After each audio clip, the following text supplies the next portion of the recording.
जी, चुनाव टाइम्स में आपका स्वागत है और मैं आपका होस्ट संजय शर्मा। और आज जो हमने विजिट किया था हमारे ब्लॉक डेवलपमेंट चेयरमैन जो है हमारे ब्लॉक उंदना के सरशाद नट्टू जी, तो आज उनसे ब्लॉक के बारे में हम बात करने वाले हैं और डिफरेंट जो समस्याएं आ रही हैं लोगों की उनके मसले में हम बात करने वाले हैं। तो सबसे पहली बात हमारी रहेगी जो फेज 3 आपके इलेक्शन हो रहे हैं, तो उसमें जो कॉन्स्टिट्यूएंसीज इन्होंने बनाई गई है, बाइफर्केशन उसमें हुआ है, तो उस मसले में हम जानना चाहेंगे।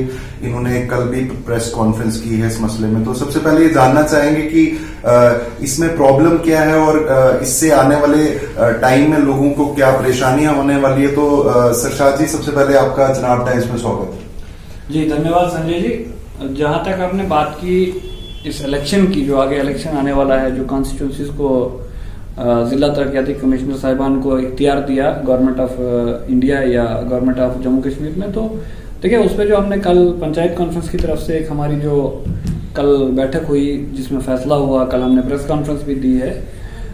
मकसद उसका ये था, बेसिकली जब हम लोगों ने 2018 के अंदर जो इलेक्शन हम लोगों ने लड़े थे, हमसे ये वादा किया गया था, जम्मू कश्मीर पंचायत कॉन्फ्रेंस हमारी एसोसिएशन है जिसका मैं चुनाव वैली का प्रेसिडेंट हूँ।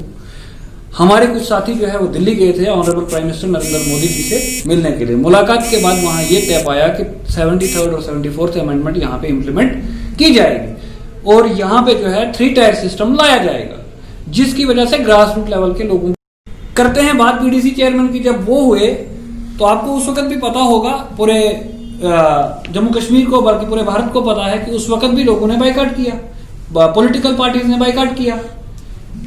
उस वक्त भी हम लोग बाहर आए और हम लोगों ने ये चुनाव लड़े और जीते। हमसे यही उस वक्त दावा किया गया था, ये कहा गया था, और पंचायत राज इंस्टीट्यूशन का जो एक्ट है 1999 उसमें क्लियर कट डायरेक्शन लिखी हुई थी। उसमें था कि आप लोग जो है 3rd टायर के लिए एलिजिबल, वही ग्रास रूट लेवल से जो लोग आए होंगे वही डीडीसी के चुनाव लड़ेंगे। और जो कानून था, ऑनरेबल होम मिनिस्ट्री से परसों एक आर्डर आया, उसमें जो है पंचायत राज इंस्टीट्यूशन के जो कानून है उसकी तरमीम हुई है। तरमीम ऐसे हुई कि ये जो कॉन्स्टिट्यूंसीज बने, और कॉन्स्टिट्यूंसीज में मैं आपको बात करूं जो आप जिसकी आप बात कर रहे हैं, जो कल रात को भी मैंने एक प्रेस नोट दिया है। देखें, सबसे बदकिस्मती ये हमारा ब्लॉक गुंदना जो है बड़ा हिली ब्लॉक है, आपको पता है, जिससे मैं रिप्रेजेंट करता हूं। वो ब्लॉक जिले का सबसे पुराना ब्लॉक है, एक पुराना ब्लॉक है। उसको बाइफर्केट किया है, कुछ जो पंचायत हैं वो गढ़ ब्लॉक से उठाई हैं, कुछ कहीं से, तो ब्लॉक को बाइफर्केट बड़े गलत तरीके से टोपोग्राफी को खराब कर दिया है। तो उस पे आने वाले समय में जो है हमने बिल्कुल ये रखा हुआ है कि पंचायत कॉन्फ्रेंस बैठेगी, उस पे हम आगे क्या करना है उसके ऊपर हम बात कर रहे हैं। तो अगला जो इसका लाएअमल होगा वो आने वाले दिनों में मैं आपसे शेयर करूंगा। ओके, तो नट्टू साहब, अगर बात करें हम बैक टू विलेज, अभी जो 3rd फेज गया तो उसको आपने सरासर बाइकआउट किया, तो उसके बारे में आपसे जानना चाहेंगे कि इसकी वजह क्या थी। देखिए, वजह ये है भाई साहब, बैक टू विलेज 1 हुआ। बैक टू विलेज 1 जब हुआ तो हमसे दावा किया गया, हमसे वादे किए गए कि जनाब आप जो भी आपकी पंचायत के अंदर जो भी इमीडिएट वर्क्स आपको चाहिए, जिसकी अशद जरूरत है, वो जब हमने लिखाए, 7 काम लिखाए, 7 के बाद हमें बोला गया कि आपको 1 काम मिलेगा। हमने तब भी स्वीकार किया, सर नीचे किया। जब वो एक काम हम लोगों ने उठाया, उसके बाद हमें जो है 1,80,000 रुपए मिला। अब मुझे बताएं 1,80,000 में क्या डेवलपमेंट होगी। जब वो 1,80,000 आया, ये आपको जिला डोडा की बात कर रहा हूं, कि उसमें भी अभी तक हमारी तमाम पंचायतों को पैसा नहीं मिला है। लोगों ने 1-2 साल पहले काम किए। आ जाइए बैक टू विलेज 2 पे, फिर हमारे लोगों ने कुछ आमदीद किया, क्योंकि हमारे लोग जो है बड़े अच्छे लोग हैं, पढ़े लिखे लोग हैं, उन्होंने हमारे ऑफिसर्स का इस्तेकबाल किया। लेकिन हुआ क्या, बैक टू विलेज में जो काम दिए अभी तक उनका कोई वो इम्पैक्ट नहीं है। तो 3rd कराने का क्या मकसद था? जब आप मुझे बताएं ना, मैं आपके पास आता हूं, एक बार कोई काम नहीं होता है, फिर दोबारा आता हूं, फिर नहीं होता, दोबारा आप क्या सोचो? इसलिए हम लोगों ने इस पे डिसीजन लिया था, इसलिए हम लोग बैक टू विलेज के खिलाफ थे। तो नट्टू साहब, हम जानना चाहेंगे कि बैक टू विलेज 3 में एक फंड रखा गया था, स्पोर्ट्स फंड। तो स्पोर्ट्स फंड का तमाम सरपंचेस की तरफ से एक शिकायत हमें आ रही है कि हमें ये थोप दिया गया है कि आपको ही ये डिस्ट्रीब्यूट करना। तो इस मसले में सर आप क्या कहें? देखें, ये आपको बखूबी इल्म है, या पूरे मीडिया को या पूरे साथियों को पता है कि ये मैंने इनिशिएटिव लिया था। बेसिकली इसी के लिए लिया था, पंचायत राज इंस्टीट्यूशन के लिए।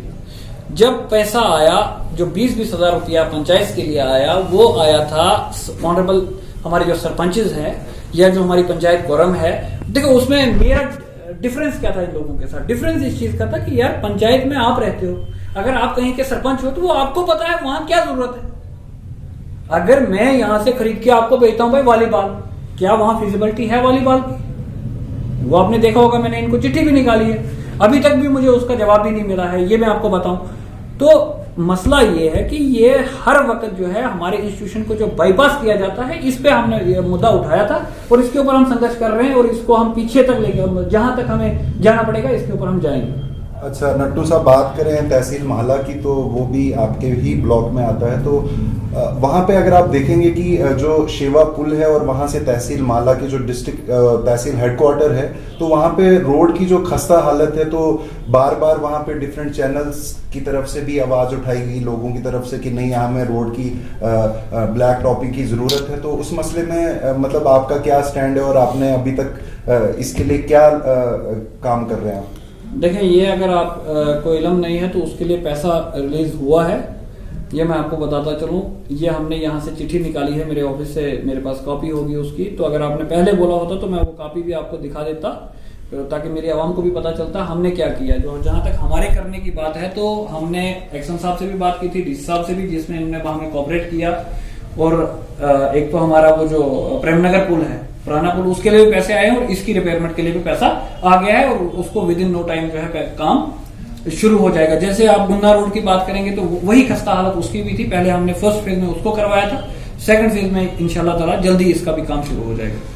तो नड्डू साहब, एक आखिरी सवाल आपसे ये है कि जो हॉस्पिटल्स, जितने भी हेल्थ सेंटर्स हैं, हेल्थ वेलनेस सेंटर है, वहाँ पे डॉक्टर्स की काफी किल्लत है, लोगों को वहाँ से सिटीज आना पड़ता है। तो काफी बार लोगों ने अप्रोच भी किया है वहाँ के लोकल जो आपके BDO that is your BMO है, उन बीएमओ साहब से भी इनने दरखास्त की है कि हमें डॉक्टर्स की रिक्वायरमेंट है। लेकिन अभी तक अगर आप तहसील माहला के हेडक्वार्टर्स की बात करो तो वहां पे अभी तक कोई डॉक्टर अवेलेबल नहीं है वेलनेस सेंटर में। तो इस बारे में आपका क्या राय? देखिए, ये बदकिस्मती है कि स्टाफ हमारा कहीं पे भी पूरा नहीं है। आप हेल्थ को लें, एजुकेशन को लें, आप हॉर्टिकल्चर को लें, सेरिकल्चर को लें, फ्लोरिकल्चर को लें, आरएंडबी को लें, जो भी डिपार्टमेंट आप उठा के, रूरल डेवलपमेंट को ले लें, स्टाफ की कमी जो है, मैन पावर की कमी हर डिपार्टमेंट में है। जहां तक हम तक था, हमने अपने से ऊपर बैठे हुए हजरात को ये चीजें बता दी हुई है, हमने इन राइटिंग में भी और वर्बली भी उन तक पहुंचाया है। उम्मीद करता हूं कि जल्द से जल्द जो है, जो डॉक्टर की बहुत जरूरत होती है। देखो, पीएचसी गुन्ना का भी आपको बताऊं कि वहां भी डॉक्टर नहीं है। हर जगह जो भी हमारे पास जितने पीएचसी हैं, डॉक्टर्स तो नहीं है। तो इसके ऊपर हमने ऊपर बात की है। देखो, उम्मीद करता हूं कि कुछ जल्दी हो। अच्छा, ये थे हमारे साथ सरसाब नट्टू साहब, बीडीसी गुंडना। तो आज के लिए हमारा जो मेन मुद्दा इनसे मुलाकात का था, जो लोगों की परेशानियां हैं, रोड्स की परेशानियां हैं, हमारे पास हॉस्पिटल में डॉक्टर्स नहीं है, थर्ड टायर हमारा फेज इलेक्शन हो रहा है। तो सरशाद साहब ने हमें वक्त दिया और देखते रहिए जनाब टाइम्स। मैं हूं आपका दोस्त संजय शर्मा, शुक्रिया।